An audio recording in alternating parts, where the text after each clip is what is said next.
आज का हमारा दूसरा यूनिट है नियंत्रण एवं समन्वय, कंट्रोल एंड कोऑर्डिनेशन। तो अब हम इसके एमसीक्यूज करते हैं। पहला क्वेश्चन है, तंत्रिका तंत्र की रचनात्मक एवं कार्यात्मक इकाई को क्या कहते हैं? तंत्रिका तंत्र की रचनात्मक एवं क्रियात्मक इकाई, तो नेफ्रॉन, न्यूरॉन, सेरेब्रम, साइटोन। तंत्रिका तंत्र की जो रचनात्मक इकाई है नेफ्रॉन जो है वो उत्सर्जन तंत्र की रचनात्मक और क्रियात्मक इकाई है, और न्यूरॉन जो है वो है तंत्रिका तंत्र की रचनात्मक और कार्यात्मक इकाई।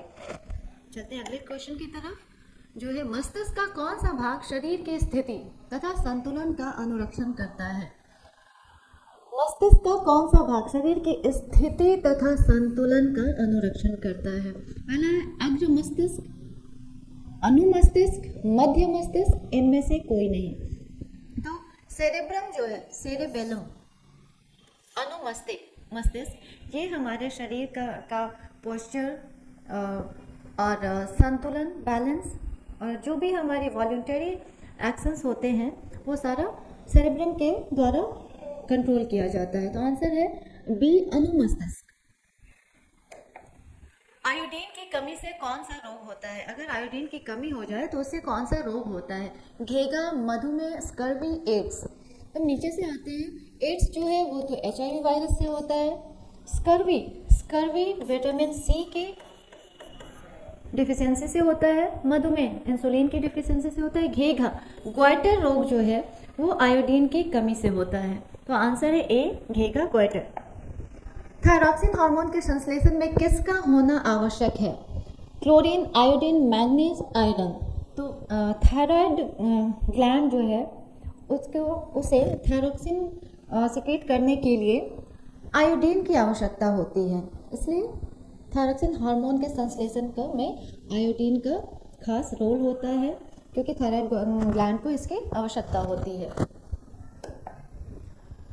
फल पकाने वाला हार्मोन निम्नलिखित में से कौन है? Auxin, gibberellin, ethylene, cytokinin. इनमें से फलों को पकाने वाला हार्मोन कौन सा है? तो ऑक्सिन जो है ये सेल ग्रोथ को प्रमोट करता है। जिबरेलिन जो है वो सेल को एलोंगेट करता है, सेल एलोंगेशन को ट्रिगर करता है, इससे कोशिकाएं लंबी होती हैं। इथिलीन एक गैसियस हार्मोन है जो कि फ्रूट राइपनिंग को ट्रिगर करता है। तो हमारा क्वेश्चन है फल को पकाने वाला हार्मोन जो है वो इथिलीन होता है, और ये एक गैसियस हार्मोन होता है। साइटोकाइनिन जो है वो सेल डिवीजन को ट्रिगर करता है। आंसर है इथिलीन। रुधिर चाप किसके द्वारा नियंत्रित होता है? थाइमस द्वारा, अग्नाशय द्वारा, एड्रीनल द्वारा और वृषण द्वारा। तो जो ब्लड प्रेशर है वो एड्रीनल ग्लैंड जो कि किडनी के ऊपर लोकेटेड होते हैं, उसमें से एल्डोस्टेरॉन निकलते हैं का सिक्रेशन होता है, और वो ब्लड प्रेशर को नियंत्रित करता है। तो एड्रीनल ग्लैंड द्वारा ब्लड प्रेशर को नियंत्रित किया जाता है। मनुष्य में कपाल तंत्रिकाओं की संख्या कितनी होती है? क्रेनियल नर्व्स की संख्याएं मनुष्य में कितनी होती हैं? तो क्रेनियल नर्व्स जो होते हैं उनकी संख्या होती है 12 जोड़ी, 12 पेयर्स होते हैं, और ये सीधा मस्तिष्क से निकले होते हैं। 31 जोड़ी जो है वो स्पाइनल कॉर्ड से निकलते हैं, पर ये क्रेनियल नर्व्स जो है वो 12 पेयर्स होते हैं। Answer 12 pairs. पत्तियों का मुरझाना किस पादप हार्मोन के कारण होता है? पत्तियां जो मुरझा जाती हैं तो किस हार्मोन के से होता है? इथिलीन, ये हमने अभी देखा कि गैसियस हार्मोन है जो फ्रूट राइपनिंग को ट्रिगर करता है। साइटोकाइनिन हमने देखा कि सेल डिवीजन प्रमोट करता है।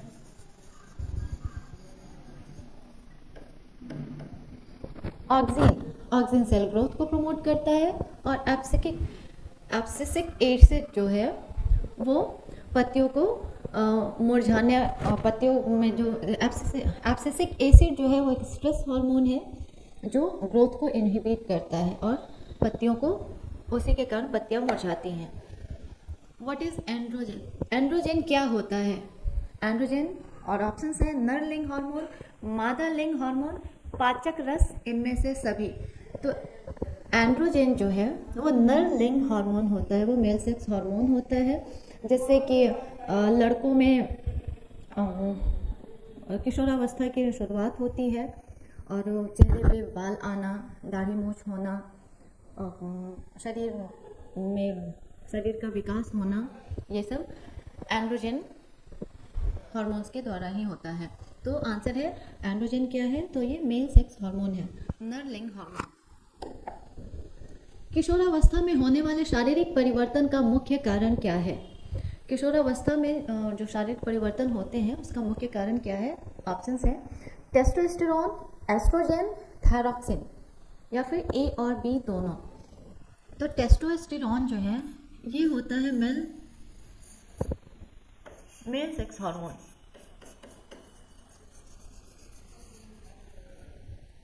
और एस्ट्रोजन जो है वो होता है फीमेल सेक्स हार्मोन।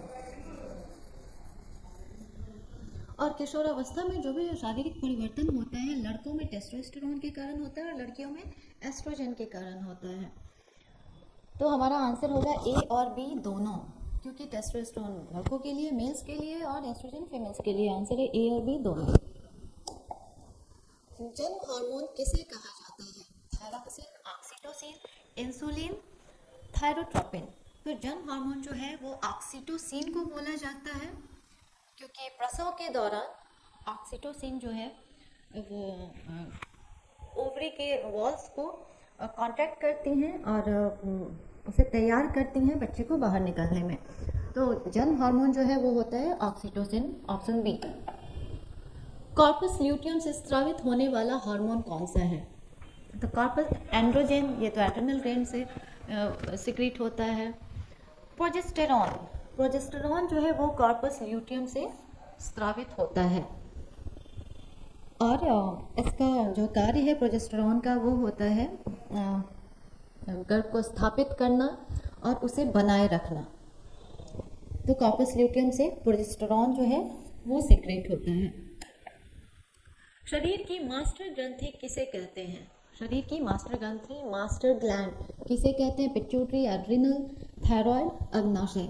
तो पिट्यूटरी ग्लैंड जो है वो शरीर की मास्टर थैली होती है, क्योंकि ये अन्य एंडोक्राइन ग्लैंड्स जो होते हैं जैसे thyroid gland, adrenal gland, pancreas, ये उन्हें कंट्रोल और रेगुलेट करती है, इसलिए इसे मास्टर ग्लैंड कहा जाता है। तो मास्टर ग्लैंड कौन सा है? Pituitary gland. पादप हार्मोन साइटोकाइनिन किसके लिए सहायक होता है?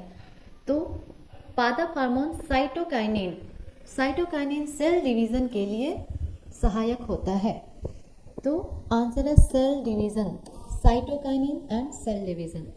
दोनों को आप C for cytokinin, C for cell division ऐसा आप कर सकते हैं। न्यूरोट्रांसमीटर क्या है? न्यूरोट्रांसमीटर एक हार्मोन, एक एंजाइम, एक रासायनिक संदेशवाहक, एक कोशिका। तो न्यूरोट्रांसमीटर जो है वो एक रासायनिक संदेशवाहक है। ये सिग्नल्स को इलेक्ट्रोकेमिकल सिग्नल्स के रूप में एक न्यूरॉन से दूसरे न्यूरॉन तक लेके जाती हैं। निम्नलिखित में कौन पादप हार्मोन नहीं है? कौन सा प्लांट हार्मोन नहीं है इनमें से? Ethylene, cytokinin, auxin, oxytocin. Oxytocin अभी हमने देखा बर्थ हार्मोन होता है, तो बर्थ हार्मोन जो होता है वो पादप हार्मोन तो नहीं होगा। इथिलीन, साइटोकाइनिन और ऑक्सिन, ये तीनों जो है पादप हार्मोन है। और हमारे क्वेश्चन में है कौन सा पादप हार्मोन नहीं है? तो नहीं कौन सा है? ऑक्सीटोसिन पादप हार्मोन नहीं है। मेरु रज्जु के आघात से क्या हो सकता है? घेघा, बौनापन, लकवा, मधुमेह। घेघा जो है वायरिन की डिफिशियंसी से होता है, बौनापन जो है वो सेल डेवलपमेंट नहीं होने के कारण होता है, मधुमेह इंसुलिन की डिफिशियंसी होती है, लकवा जो है वो स्पाइनल कॉर्ड के आघात से होता है। तो स्पाइनल कॉर्ड पे जब आघात होता है तो लकवा होता है। आंसर सी, लकवा। अग्नाशय में कौन सा हार्मोन स्रावित होता है? Epinephrine, testosterone, norepinephrine, insulin. तो जो पैनक्रियाज से इंसुलिन का सेक्रेशन होता है जो कि शुगर लेवल को कंट्रोल करता है। आंसर है इंसुलिन। पैनक्रियाज से इंसुलिन सिक्रीट होता है। रक्त में शर्करा का स्तर कौन नियंत्रित करता है? अभी हमने देखा इंसुलिन जो है वो रक्त में शर्करा को नियंत्रित करता है। तो इंसुलिन जो है वो ब्लड में शुगर लेवल को कंट्रोल करता है। दो तंत्रिका कोशिकाओं के मध्य खाली स्थान को क्या कहते हैं? ऑप्शन हैं ध्रुमिका, साइनेप्स, एक्सॉन, आवेग। तो दो तंत्रिका कोशिकाओं के मध्य में जो खाली जगह होती है उसे साइनेप्स बोलते हैं। ये दो तंत्रिकाओं के बीच जो मैसेज आते हैं उनके जंक्शन का काम करते हैं और न्यूरोट्रांसमीटर के रूप में ये संदेश को लेकर जाती हैं और किस दिशा में जाना है उसे नियंत्रित करती हैं। तो ये साइनेप्स।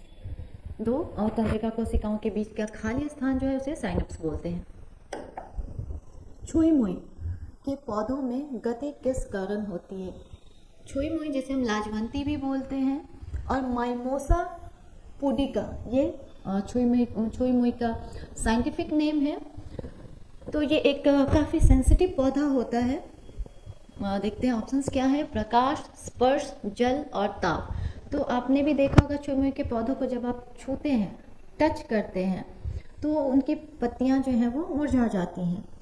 तो पत्तियों में जो लिक्विड भरा होता है, द्रव्य भरा होता है, हमारे छूने पे वो सारे तना की तरफ आ जाते हैं और पत्तियों का टर्गर प्रेशर जो है वो कम हो जाता है। इसके कारण वो पत्तियां बंद हो जाती हैं, मुरझा जाती हैं। तो हमने क्या किया? स्पर्श किया, टच। तो टच करने के कारण ये पत्तियां जो है वो मुरझा जाती हैं। प्रकाश की ओर प्रारोह की गति क्या कहलाती है? गुरुत्वाकर्षण, जलानुवर्तन, प्रकाशानुवर्तन, रसायनानुवर्तन।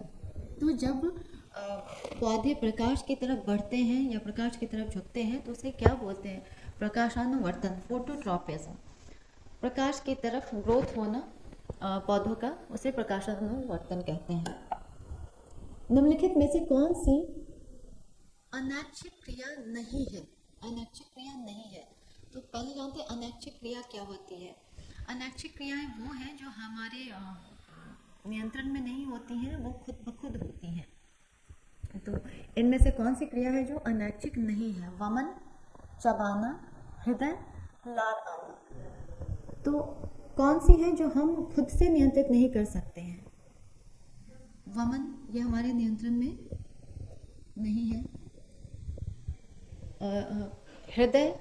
हृदय स्पंदन, लार आना, वैसे कौन सी अनैच्छिक क्रिया नहीं है? तो ये जो है चबाना, ये हमारी ऐच्छिक क्रिया है।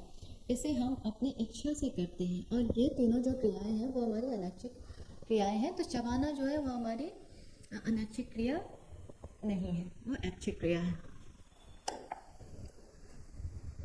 प्रतिवर्ती चाप, रिफ्लेक्स आर्च कहाँ बनते हैं? रिफ्लेक्स आर्च जो है वो स्पाइनल कॉर्ड में बनते हैं। ये अनैच्छिक क्रिया एक्शन में आती है, इनवॉल्यूंटरी एक्शन में आती है, जो कि हम खुद से नहीं करते हैं। जैसे कि अगर आपने कुछ गर्म छुआ तो आप जब छूते हैं तो खुद ब खुद आपका हाथ पीछे हट जाता है। ये अनैच्छिक क्रिया जो स्पाइनल कॉर्ड के द्वारा नियंत्रित होती है।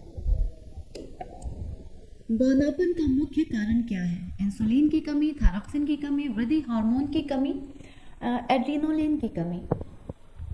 तो बौनापन जो है वो वृद्धि हार्मोन की कमी होती है। जब हम किशोरावस्था में होते हैं या जब हमारी बढ़ने की उम्र होती है उस समय में अगर वृद्धि हार्मोन की कमी हो गई तो लंबाई जो है वो कम रह जाती है। तो बौनापन का मुख्य कारण होता है वृद्धि हार्मोन की कमी।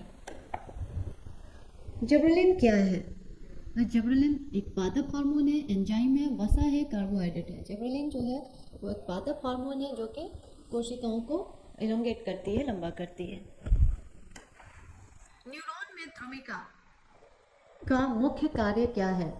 आवेगों को बाहर भेजना, सूचनाएं प्राप्त करना, ऊर्जा बनाना, कोशिका का विभाजन करना। तो न्यूरॉन में ध्रुमिकाएं जो होती हैं, डेंड्राइट्स, उनका काम होता है इंफॉर्मेशन को रिसीव करना, तो सूचनाएं प्राप्त करना। डेंड्राइट्स का मेन काम जो है वो है सूचनाओं को प्राप्त करना, रिसीव करना। अग्नाशय किस प्रकार की ग्रंथि है? केवल अंतःस्रावी, केवल बहिस्रावी, मिश्रित ग्रंथि। अग्नाशय जो है वो एक्सोक्राइन और एंडोक्राइन ग्लैंड्स दोनों ही होती हैं, इसलिए अग्नाशय जो है वो मिश्रित ग्रंथि है।